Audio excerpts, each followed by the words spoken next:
藤井風はなぜ世界で愛されるのか。アーティストが国境を越え、世界中の人々の心をつかむ理由は何でしょうか。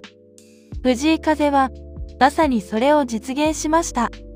しかし、世界中の人々の心をつかんだ理由は、音楽だけではありませんでした。この動画では、ますます海外で拡大する藤井風の人気の秘密を探るために、海外ファンの本音を徹底サーチして、日本語訳でまとめてみました。プロローグ。世界を静かに魅了するアーティスト。藤井風のファンが世界中で拡大し続ける理由。藤井風の世界的な人気は、独特の音楽スタイルと誠実なパーソナリティに起因するとよく言われます。これらの要素が、彼の国際的なファン拡大にどのように貢献しているのかを探ることは、風ファン風民のみならず、すべての日本人にとっても興味深いことでしょう。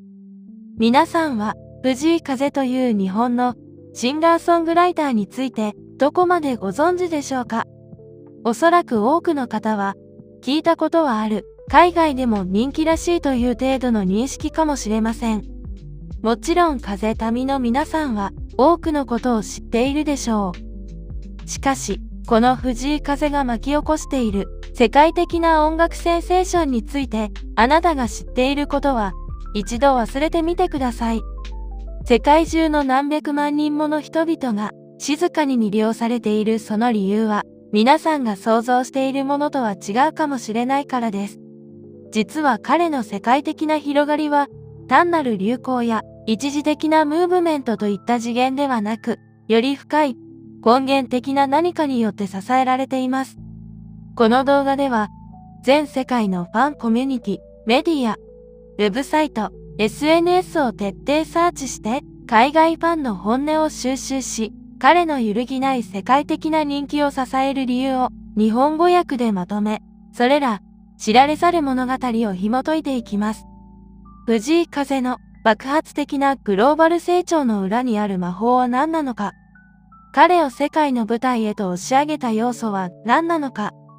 彼の類いまれな音楽的才能から親しみやすい人柄まで、世界中のファンが藤井風に夢中になる理由はどこにあるのか。YouTube の再生数は25億回を超え、海外のメジャーフェスティバルへの出演依頼は後を絶たず、世界中のコアなファンコミュニティでは、ほぼ毎日、彼の音楽や人生哲学について熱い議論が交わされています。では、一体なぜでしょうか。なぜ、この日本人アーティストが言葉も文化も異なる世界中の人々の心をこれほどまで深く揺さぶり続けているのでしょうか。実は、この問いに対して、世界中のメディア、ファンコミュニティ、音楽評論家たちは非常に具体的で、そして驚くほど一貫性のある答えを用意しているのです。この動画では、世界中の SNS、海外メディアの記事、ファンコミュニティの深い議論、そして実際の海外リスナーの声を徹底的にリサーチした結果を解読しやすいように5つの視点に整理しています。この動画を最後までご覧いただくと、皆様は世界が藤井風に熱狂する本当の理由を完全に理解することができるようになるはずです。また、すでに彼の音楽を愛している方にとっても、なるほど、世界からはそう見えているのかという新しい発見がきっと待っています。では、準備はよろしいでしょうか。温かいお飲み物でも片手に、この解読の旅へお付き合いください。第1章、真の異端者。J-POP のステレオタイプを超えて。さて、まず最初に申し上げたいのは、海外のリスナーたちが藤井風さんを語るときに真っ先に口にする感情についてです。それは、驚きと解放感。なぜなら、彼は世界的なポップスター像として一般化してきた完璧に作り込まれた存在という枠をきれいに飛び越えてしまったからです。J-POP とアイドル文化への違和感から生まれた衝撃。海外のファンが藤井風に出会う前、彼らの多くは日本の音楽シーンに対して一定のステレオタイプを抱いていました。それは、例えば、こういったイメージです。イメージ1、完璧に管理されたビジュアル。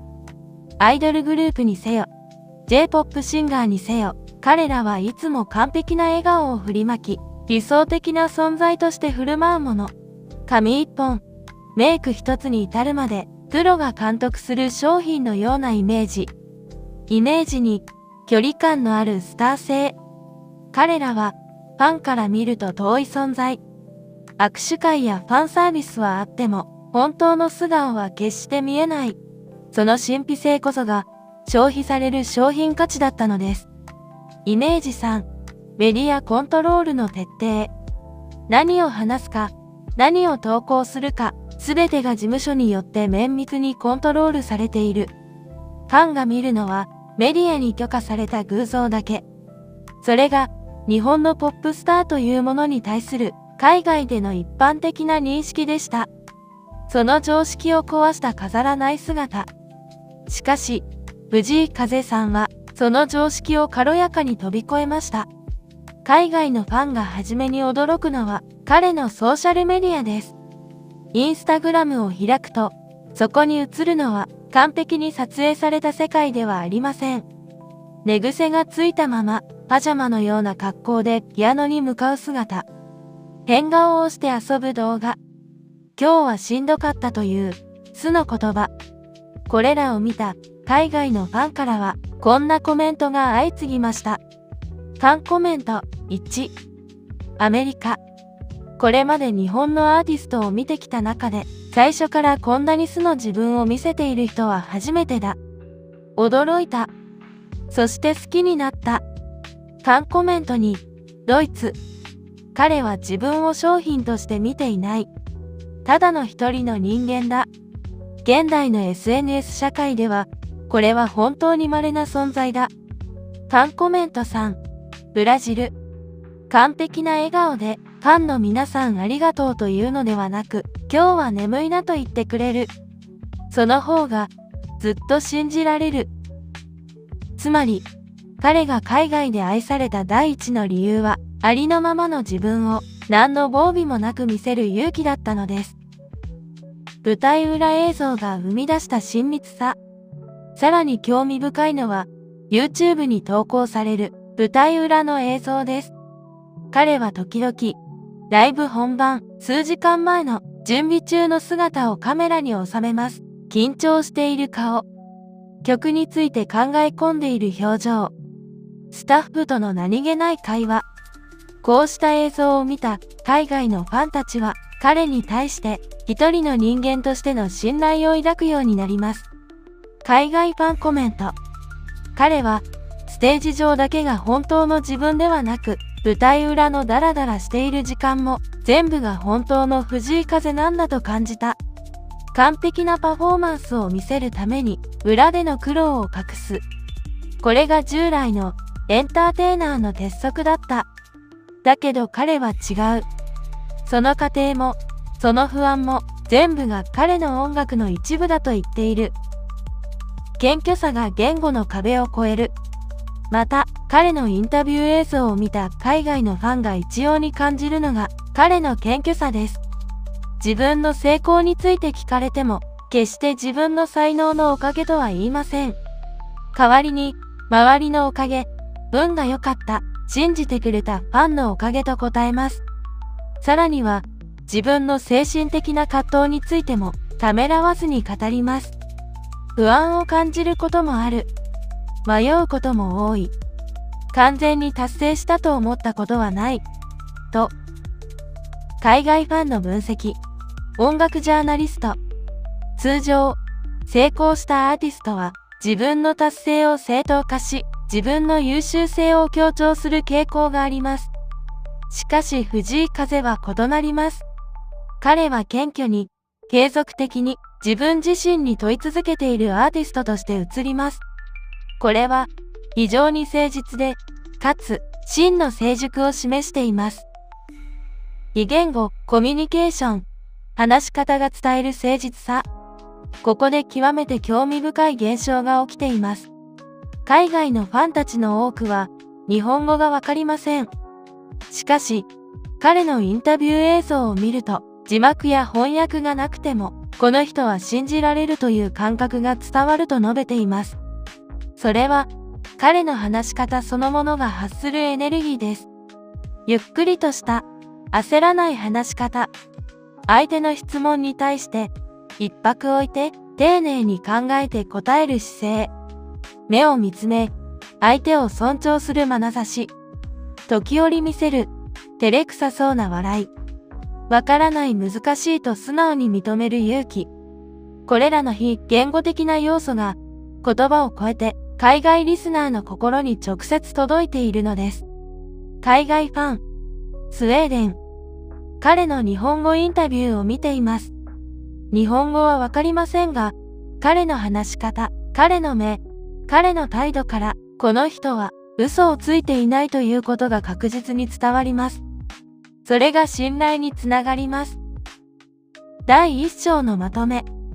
つまり、藤井風さんが海外で第一に愛された理由は、決して歌がうまい、ピアノが弾けるといった表面的なスキルではなく、自分を飾らない誠実な人間性だったのです。完璧さを追求することよりも、不完全さを受け入れ、その中で一生懸命生きている姿。成功を自慢することよりも、謙虚に継続的に自分と対話し続ける姿勢。それが、言語や文化を超えて世界中の人々の心を打つ最大のメッセージとなったのです。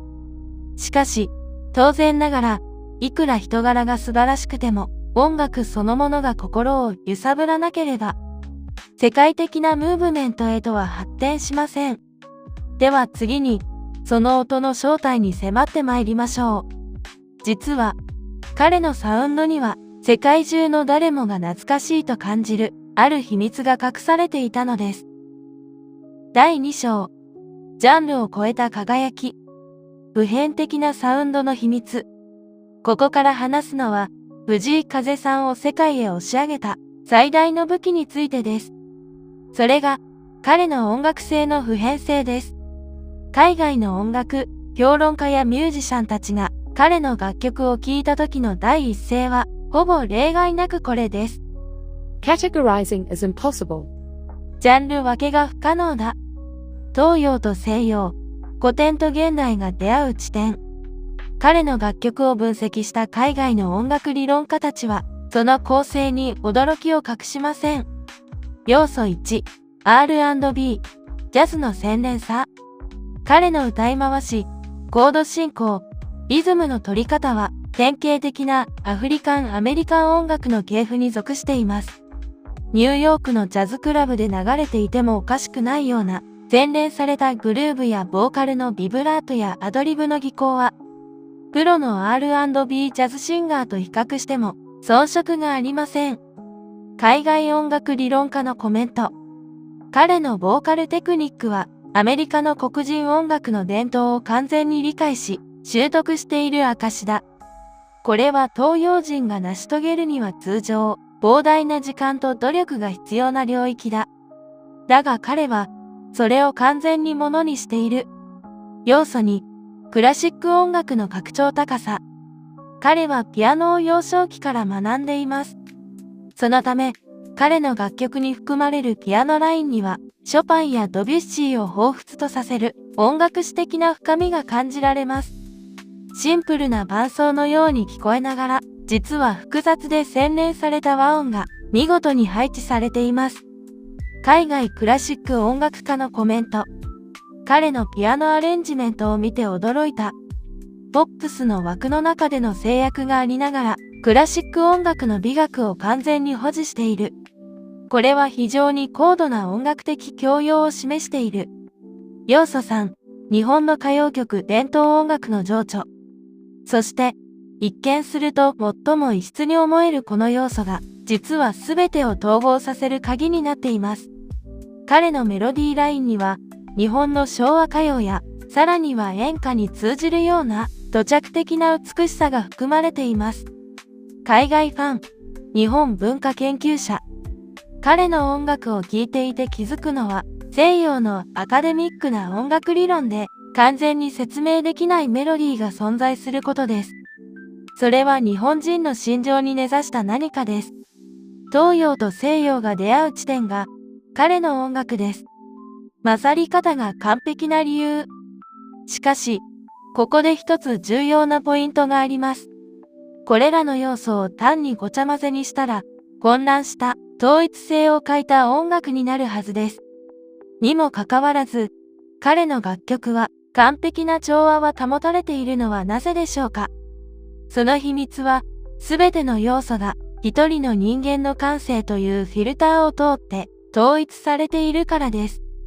つまり、彼は R&B とジャズとクラシックと日本音楽を混ぜたのではなく、藤井風という音楽世界を多くの音楽言語で表現したということなのです。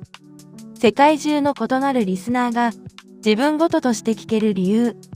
ここで海外で起きている興味深い現象をご紹介しましょう。世界中のリスナーが彼の同じ一曲を聴きながら全く異なる読み方をしているのです。北米の R&B ファン。彼は革新的なネオソウルアーティストだ。アメリカの最新の R&B 潮流を独自に発展させている。ヨーロッパのジャズ、リスナー。モダンジャズの新しい可能性を示している。ピアノトリオのような即興性がありながら、ポップスとしての親しみやすさがある。アジアのファン。彼の音楽には、我々の文化に共通する東洋的な心情がある。それが、洋楽と日本語が見事に調和しているんだ。古典音楽ファン。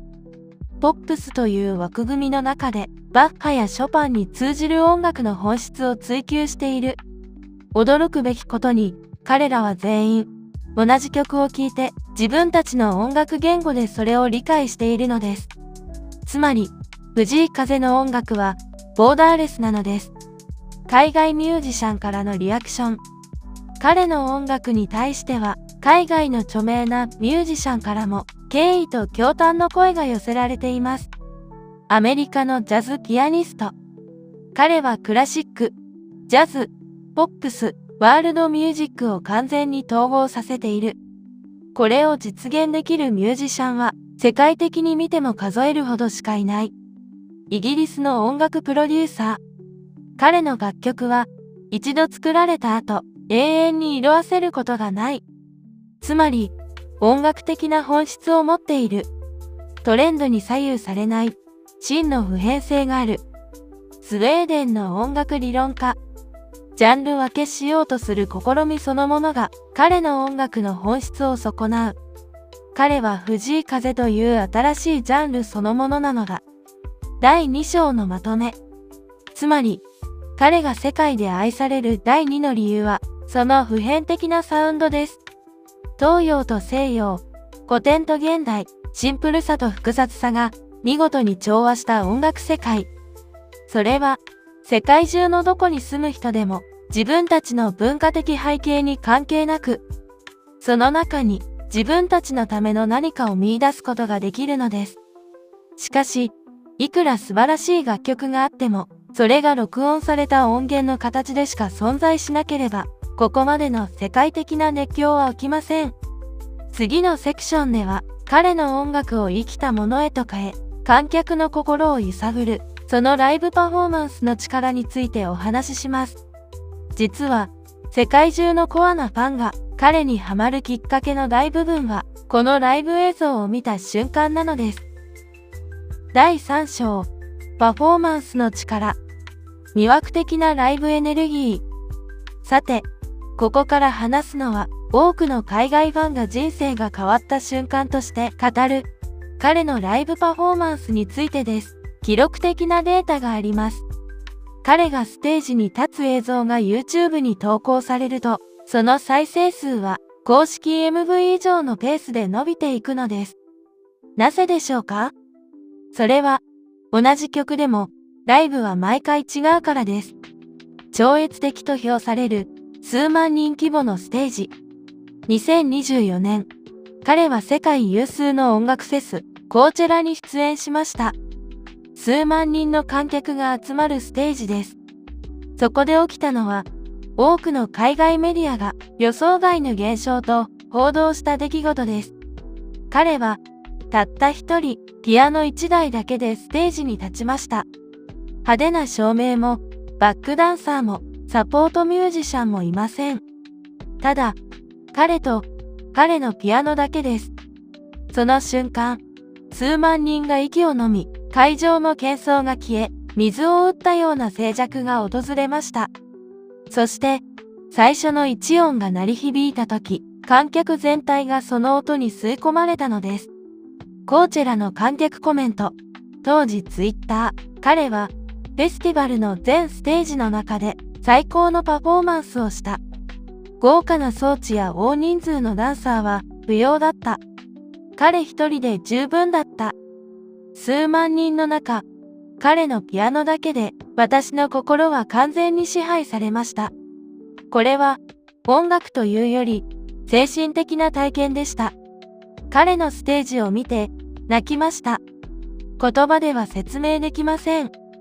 海外のメディアはこのパフォーマンスをトランセンデント、超越的な、スピリチュアル、精神的なという言葉で形容しています。ピアノとボーカルの完璧な調和。海外の音楽評論家たちが特に驚くのは、彼がピアノを弾きながら同時に高度なボーカルテクニックを発揮しているという点です。これは音楽的に言えば非常に高度なマルチタスキングを要求されます。通常、プロのピアニストはピアノだけに集中します。通常、プロのシンガーはボーカルだけに集中します。両立させるというのは、両方の領域で一流である必要があります。海外クラシックピアニスト。彼のピアノテクニックは、プロのクラシック奏者レベルです。同時に、彼のボーカルテクニックは、プロの R&B シンガーレベルです。この両者を同時に実現できるミュージシャンは、世界的に見ても数えるほどしかいません。即興性が生む、毎回違う体験。さらに、彼のライブの大きな特徴は、その即興性です。楽譜通りに演奏するのではなく、その日の気分、その瞬間の観客のエネルギーに合わせて、アレンジを変えます。サビのメロディーを一部変える。間奏のピアノソロを即興で伸ばす。突然、別の曲の一節を挟む。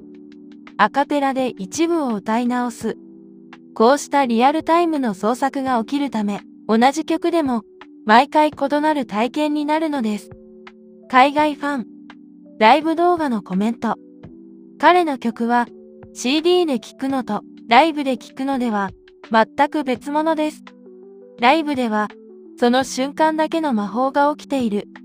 だからまた次のライブも見たくなるんです。YouTube で彼のライブ映像は20本以上見ています。全部微妙に違います。それが好きです。観客との対話。また、彼のステージの特徴として観客との親密さが挙げられます。数万人規模のステージであっても、彼はしばしば観客に話しかける。冗談を交わす。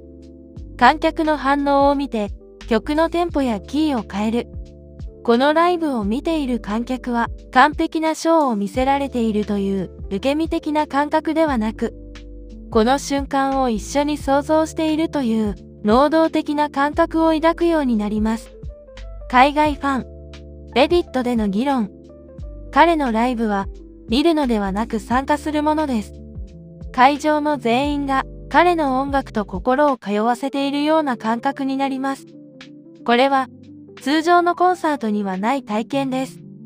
初めてライブを見た瞬間に人生が変わったという事例。興味深いことに YouTube のコメント欄にはこういった報告が数多くあります。コーチェラの彼のステージの動画をたまたま見て、その後彼の全ディスコグラフィーを2週間で聞きました。彼のライブ映像を見るまで彼を知りませんでした。その映像を見て号泣しました。その後、彼のファンになりました。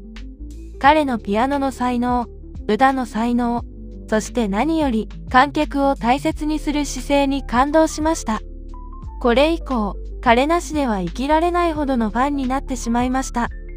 つまり、ライブ映像という二次的な媒体であっても、その画面越しに彼の魂が伝わるほどのエネルギーが発せられているのです。第4章のまとめ。彼が世界で愛された第3の理由は、その圧倒的なライブパフォーマンスです。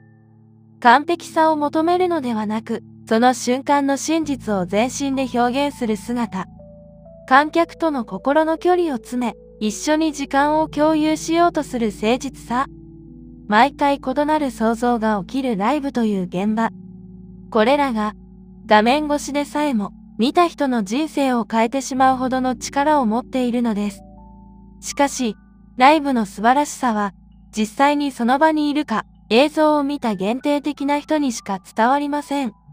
では、なぜ彼の人気は世界的規模へと広がったのでしょうか。次のセクションでは YouTube、TikTok、そして世界中のファンコミュニティがいかにして彼を国境の外へと運んだのか、その仕組みについて詳しくお話しいたします。第4章、戦略的グローバルアウトリーチ。意図的かつ有機的な成長の秘密。ここまで彼の人柄、音楽、ライブという3つの魅力についてお話ししました。しかし、どれほど素晴らしいこれらの要素があっても、それが世界に届かなければ、世界的なムーブメントは起きません。では、一体、どのようにして彼の音楽と姿は国境を越えたのでしょうか。実は、その背景には、戦略と自然発生が極めて絶妙なバランスで調和した一つの仕組みが存在していたのです。YouTube が果たした世界への扉。まず、デビュー当初から彼とそのチームが意識していたのが YouTube というプラットフォームの力です。YouTube 活用内容。路上でのピアノ演奏動画の公開。スタジオでのシンプルなライブ映像。MV の世界中での配信。特に重要だったのは、これらが英語字幕、多言語対応であったこと。言葉の壁が最初の接触の段階で取り除かれていたのです。海外ミュージシャン、YouTuber。彼を初めて知ったのは、YouTube でジャパニーズピアノガイというタイトルで彼の動画がレコメンドされたからです。気軽にクリックしてみたら、それが人生を変えるきっかけになってしまいました。TikTok での意図しない拡散。次に、極めて興味深い現象が起きました。彼本人が TikTok を積極的なマーケティングツールとして使用しているわけではないのに、彼の楽曲が TikTok で爆発的に拡散したのです。拡散のパターン。ファンが短編動画内で彼の楽曲を使用。その短編動画がエモい、美しいとして共有される。TikTok のアルゴリズムがそれを数千万ユーザーにレコメンド。新規ユーザーが彼の音楽に出会う。つまり、本人の意図しない自然発生的な拡散が起きたのです。海外ファン、TikTok。彼のなんなんという曲のサビの部分だけが TikTok で流行していました。最初は歌手名も知りませんでしたが、そこから彼の他の曲も聴くようになり、今では彼の全ディスコグラフィーのファンです。英語との向き合い方。そして、海外から見て、極めて好意的に受け止められたのが、彼の言語戦略です。最新アルバム、クリマでは、複数の楽曲が全編英語詞で歌われています。しかし、これが完璧なネイティブ英語ではなく、彼自身の言葉で精一杯伝えようとする英語だということが重要なポイントです。海外リスナー。彼の英語は完璧ではありません。しかし、その不完全さが彼の誠実さを表現しているように感じます。あなたたちの言葉で話そうとしてくれているという努力が伝わります。また、英語でのインタビューでも同様です。彼は決して通訳に頼るのではなく、自らの言葉で時間をかけて英語で答えようとします。海外メディア。彼は、世界に合わせるために自分を変えるのではなく、世界との接触点を誠実に模索しようとしています。その姿勢が、視聴者の信頼を得ています。世界中のファンが支えるグローバルコミュニティ。さらに、極めて重要な現象が起きています。それは、世界中のファンが自発的に広報活動を始めたということです。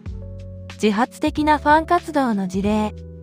日本語インタビューに英語字幕をつけるボランティアファン。彼の歌詞を各国語に翻訳し、解説するファンブログ。レディットの R、藤井風という公式コミュニティの議論。ディスコードサーバーでの多言語での交流。藤井風リアクツというカテゴリーでの数百の動画。各国言語での考察分析動画。これらはすべて、事務所や本人からの依頼ではなく、ファンが自発的に行っているものです。海外メディアの分析。これは、現代のメディア戦略としては、最も効果的な有機的拡散です。本人が作った広告よりも、ファンが作った愛の声の方が、はるかに説得力があります。ファンコミュニティの構成と議論。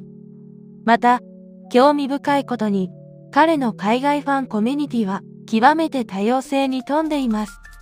音楽理論を深く学ぶ大学生。クラシック音楽愛好家のシニア層。R&B やジャズに詳しい音楽家。彼のメッセージに救われた、メンタルヘルスで苦しむ人々。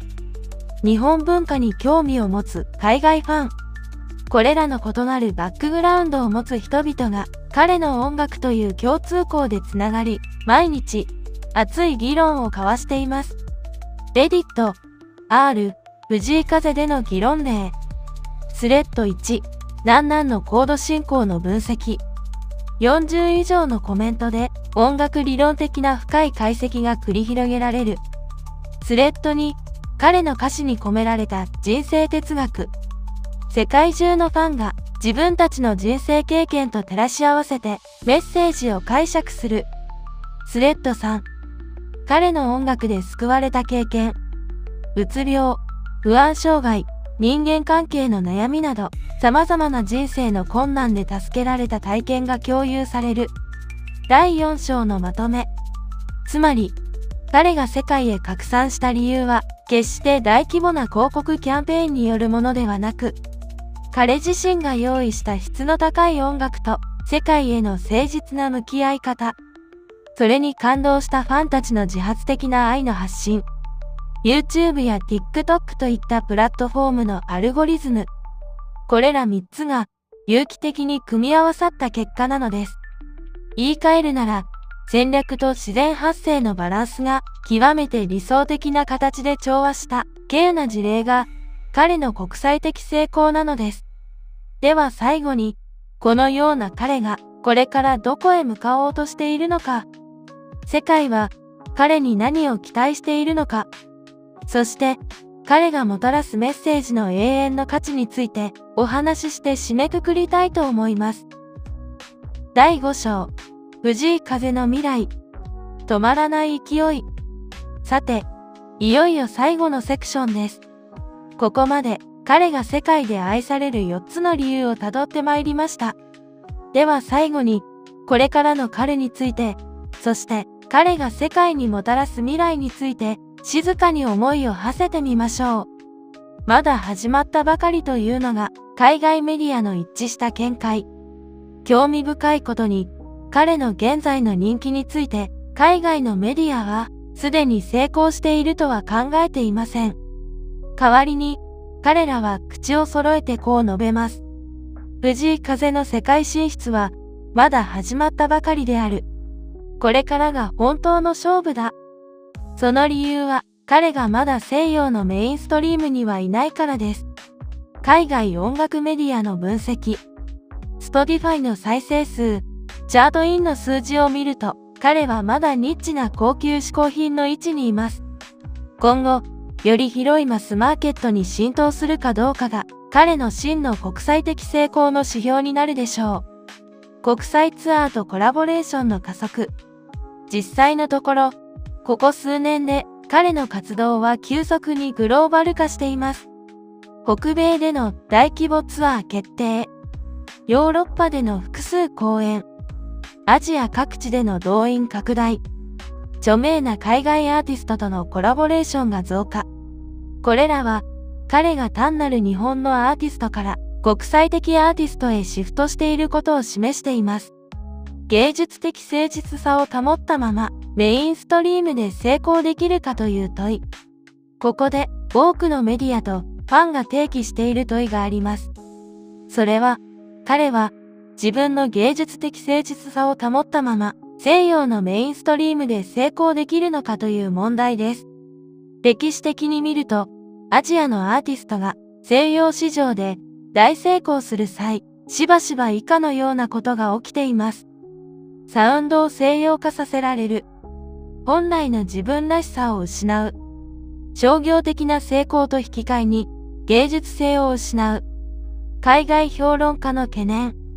多くのアジアンアーティストは西洋市場に受け入れられるために自分たちの最も本質的な部分を失ってしまいます。藤井風の場合、彼がそのテンプレートに従わず、藤井風のままで西洋のメインストリームと共存できるかどうかが彼の最大のチャレンジだと思われます。しかし、その可能性は高いという分析も。一方で、彼の音楽の普遍性を考えると、その可能性は高いという見解もあります。海外音楽学者。彼の音楽は、すでに西洋のアカデミックな音楽理論の中で完全に成立しています。彼は、アジアのアーティストが西洋に迎合するという歴史的なテンプレートを必要としません。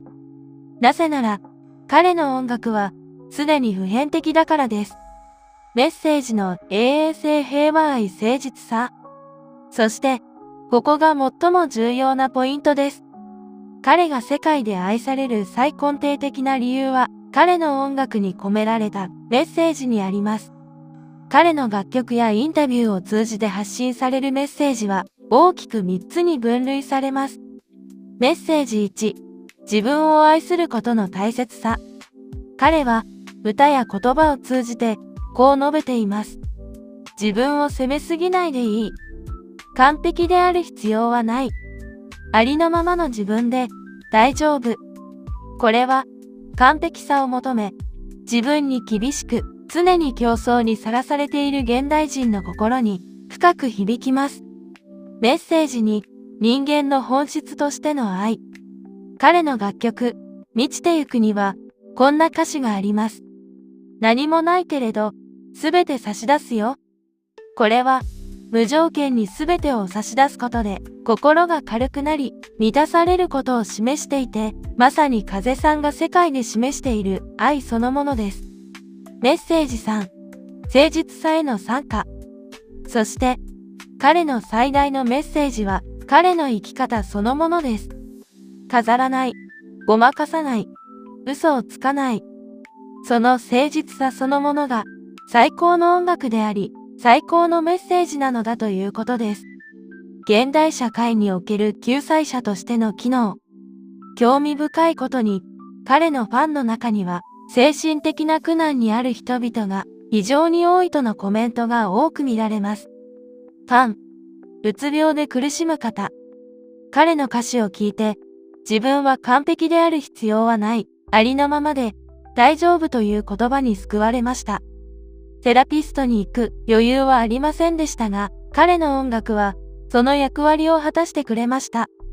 ファン、孤立を感じていた方。彼のインタビューを見ていて感じたのは、世界中誰もが何らかの不安や悩みを抱えながら生きているということです。その事実を知ることが私の孤独感を癒してくれました。つまり、彼は単なるエンターテイナーではなく、現代社会における精神的な明かりとしての機能を果たしているのです。海外メディアによる未来予測。最後に、海外の複数のメディアが行った彼の未来予測をご紹介しましょう。予測1、グラミー賞ノミネートの可能性。複数の音楽メディアが近い将来、彼はグラミー賞のノミネートを受ける可能性があると述べています。予測2、他の大型フェスティバルへの出演。コーチェラへの出演成功を受け、他の世界的フェスティバル、グラストンベリー、リーディング&リーズなどへの出演が増加するだろうという予測。予測3、メジャーアーティストとのコラボレーション。現在、複数の国際的なアーティストから彼とのコラボレーションの打診が来ているという情報もあります。第5章のまとめ。つまり、藤井風さんの未来は決して不確実ではなく、むしろ非常に有望に見えているのです。重要なのは、彼が商業的な成功のために自分を変えるのではなく、藤井風であり続けることで、むしろ世界と共存できる可能性が高いという点です。東洋と西洋が、古典と現代が、完璧さと不完全さが調和する彼の音楽世界。そして、誠実さというシンプルながら、最も強力な武器を持つ彼という人間。これらが、今後の世界の音楽シーンにどのような影響をもたらすのか。それは、近い将来、明らかになるでしょう。エピローグ、静かなる熱狂。いかがでしたでしょうか。この動画では、藤井風さんが世界で愛される5つの理由を一つ一つ丹念に辿ってまいりました。1、飾らない人間性。2、普遍的な音楽。3、圧倒的なライブ。4、戦略と有機的拡散。5、未来への可能性。これらすべてが複雑に、しかし美しく絡み合い、現在の世界的な藤井風現象を生み出しています。今夜改めて彼の楽曲を一曲静かに聴いてみましょう。できれば落ち着いた環境で温かいお飲み物を片手に。きっとそこには言葉では説明しきれない何かがあるはずです。それは数百万人の世界中のファンが感じている同じ何かです。そして、もし皆様が彼のファンなのであれば、ぜひ、このコメント欄で皆様が感じる彼の魅力について静かに、そして熱く語っていただきたいと思います。皆様のお言葉一つ一つが、また別の誰かと彼を出会わせるきっかけになるかもしれません。最後になりますが、この動画をご覧の皆様に穏やかで温かく、そして光に満ちた時間が訪れますことを心より願っております。このチャンネルでは今後もこうした知的好奇心と心の深さを満たすゆったり雑学動画を制作してまいります。